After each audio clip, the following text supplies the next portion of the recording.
What up, YouTube? What is good, YouTube? Back again with another set of reactions from the Jraegun. So here we go. I said, empty your mind. Be formless, shapeless, like water.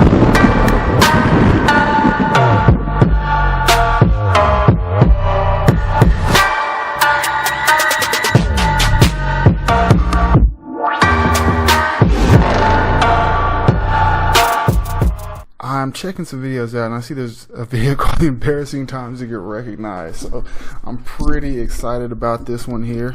Just hit the mic there. It is okay.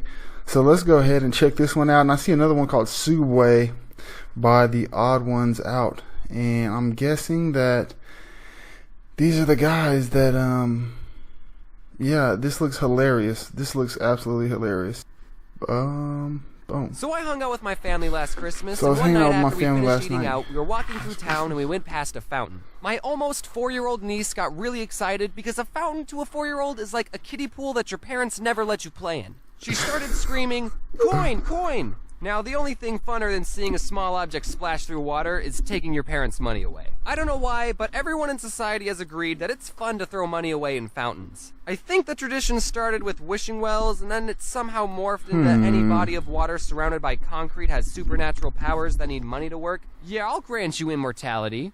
If you give me $1. And what does an almost 4-year-old child even have to wish for? Unless her wish is to always stay young, I can't think of anything in your life that needs changing. I'm getting off into a tangent here, but what's even the fun part of wishing fountains? Is it the big splash? Because if so, watch this! Massive splash. Or maybe it's the validation you receive participating with society submerging a coin next to its coin comrades.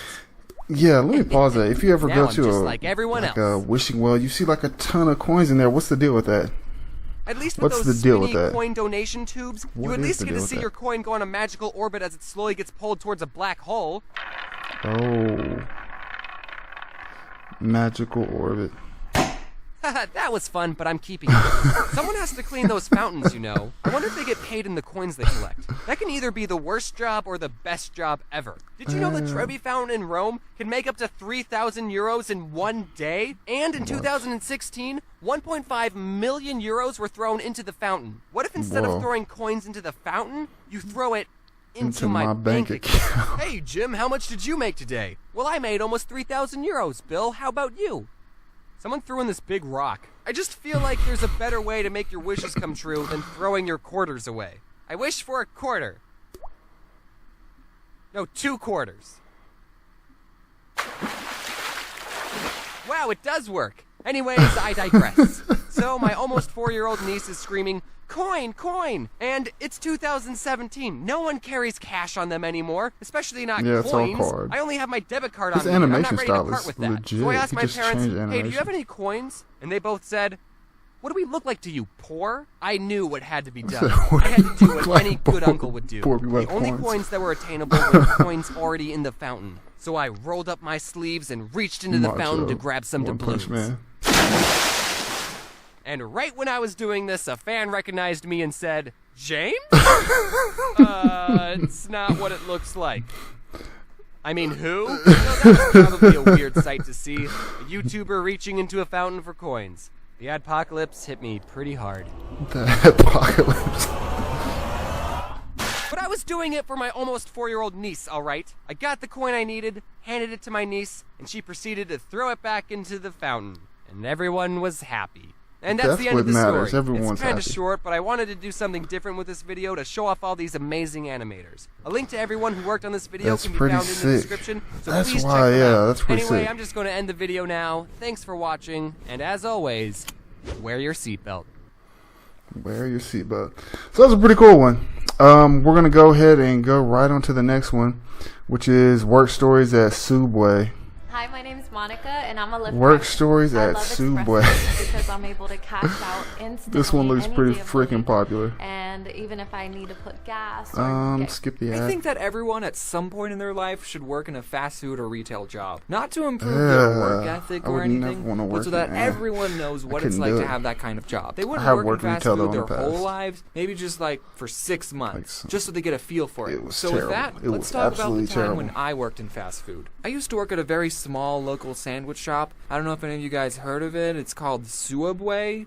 Our spokesperson was in the news recently.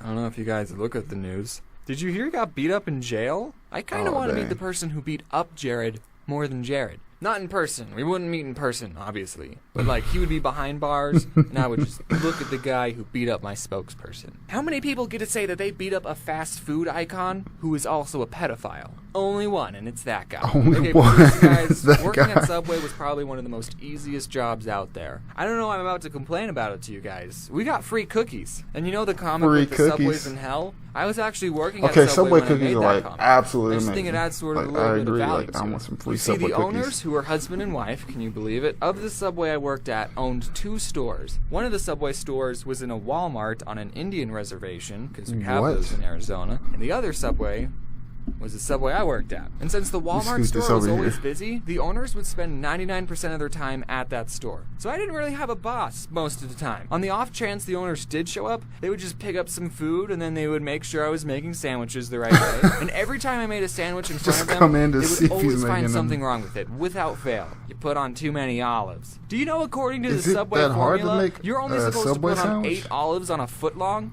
8! One for every other bite. That's just ridiculous. Can you imagine someone just counting out 8 olives? Nobody does that. I usually worked the closing shift, and at the end of the night, we would turn the alarm, and we had 60 seconds to get out of the store. But one time I had the opening shift, so I unlocked the door to get in with my key, and the alarm went beep, beep, meaning I had 60 seconds to turn it off. No big deal, right? I've turned the alarm on all the time when I was closing. So I go to the little control panel, and I type in the code, and nothing happens. The beeping is still there, and the clock is still ticking down. So I go, okay, I'm going to press each button very carefully. I'm going to make sure each button makes a beep when I press it.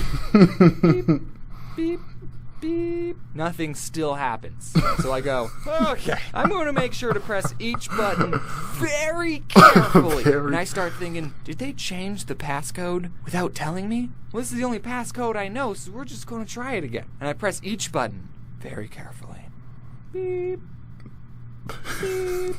Just to double check. Beep. Oh man. It's quiet. The long and then the alarm goes off. I still had like 20 seconds left. But I guess when you get it wrong 3 times, it automatically assumes you're a burglar. So while the alarm is going off, I look on the contact sheet for the owner's cell phone number. I step outside, I call him, and he doesn't pick up. So I go back inside, find the number for the other Subway store. They open an hour before we do. Someone picks up with their stupid voice. Oh, thank you for calling Subway. I'm blah, blah, blah, blah, blah, blah. How may I help you? And I go, hey, is Mike there? It's not his real name, guys. Don't worry. And they go, just a minute. Yeah, sure. I have all the time in the world. The cops might be on their way, but take your time. So, Mike picks up. Yellow. Hey, Mike, this is James. What's the passcode for the alarm? Who is this? It's James. What's the passcode? What are you doing there, James? Why aren't you answering the question? I have the opening shift. Is the alarm going off? Yeah, no one told me the new code. Yeah, we changed it. It's the last 4 digits of your social security number. Oh, okay, thanks, Mike. What? I don't know my social security number. So I finally get the alarm off. No one showed up, thankfully. Which I actually don't know if that's a good thing or not, now that I say it out loud. We did have a store manager who would make the schedule and sometimes tell us, hey, can you guys do a better job at your job? But other than that, she was cool. She watches my videos, and so do her little brothers. They're big fans. Shout out to Ivan and Andy. Those are the brothers. So get this. At Subway, you only work with one other person. Just you and them in an empty Subway for 5 hours. I mean, we weren't like empty all the time. Okay? And when you're not making sandwiches, you have other stuff to do. I've seen more than like stocking 2 people in the chips or- Subway. But we I had guess stuff to it's do. just like, But okay, we did watch a lot of Netflix. If it gets and really Homer, so, I busy. mean, that other person you worked with would make or break your entire shift. It wasn't the annoying customers. I kind of got used to annoying customers. So I worked with a lot of crappy people. And I also worked with a lot of people who I would probably never become friends with except in a work setting. You see, you gotta understand the type of people who got jobs at Subway. So freaking Potheads. true. Most of them are potheads. So true. And some of them are really cool. I'm just going to go over a couple of the characters that I worked with. There was Tyler. I freaking love this guy. He smoked a lot of weed. He actually taught me what vaping was, and he got me into Clash of Clans. I actually mentioned him and his girlfriend in my riddles video. I don't know if I ever told him that. And of course, I have to mention Corey. He was cool. We watched How to Get Away with Murder on Netflix, and I've also hung out with him outside of work. What him and Tyler had in common is that they would actually do their job, which you gotta appreciate. Then there was this guy. get this, who was also named Jared, and he was fat. I know, right? Oh, he's like man, Jared just like before. He loved Marvel, and that's like the only thing he would talk about. I can say these things. He doesn't watch my videos. There was Sarah. She was cool. She made me a bread bowl. And her boyfriend, Jay, he talked about chakras and third eyes. He was interesting. And also, there's Anthony. He's cool. What's up, Anthony? For the 100,000 sprinkles video, I actually went back to Sooubway to use their scale because I knew they had one. And we counted 500 sprinkles again just to be more accurate for the 100,000. And Anthony helped me count instead of working. I mean, at least he got paid minimum wage for it. So 2 more stories before I go. One time, Jared asked me to take out this pile of trash, and I was like, oh, okay, I'll just put this pile of trash in the dumpster. And as I was taking it out, I saw that there was a chip poster in the pile, and I thought, this is too cool to throw away. I'm going to keep it. So I took it home with me, and then the next day when I went in, people were saying, oh, where's the chip poster? We can't find the chip poster. We haven't seen it anywhere.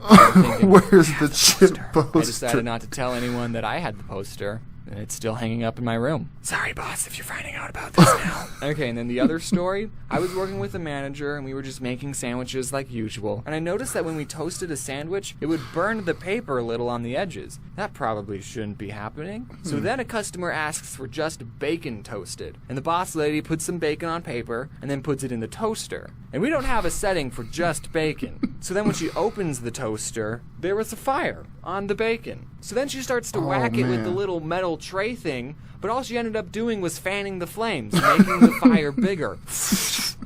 You got this, right? Then I went in the back and I got the fire extinguisher and I actually used it. I single-handedly saved that Sooubway. Touche. Is it okay if the bacon's a little crispy and has nitrogen and carbon dioxide stuff on it? Wow, I didn't even mention a single bad customer experience. Well, I don't want the video to be too long. I should make a part 2. I'm going to make a part 2. This is hilarious. It's just going to be stories this dude is about hilarious. annoying I'm going to do more of these, like, and if anyone I used to work with is watching, this is super funny. It's because what's I hate the best video here? If you're a fan of The Odd Ones Out, definitely let me know what the best video is, and I'm going to check it out. I'm going to have to do more of these because that was freaking funny. But until next time, tell me what you guys think below. Like, let me pause that. Like, share, and subscribe. And until next time, peace out. Peace out.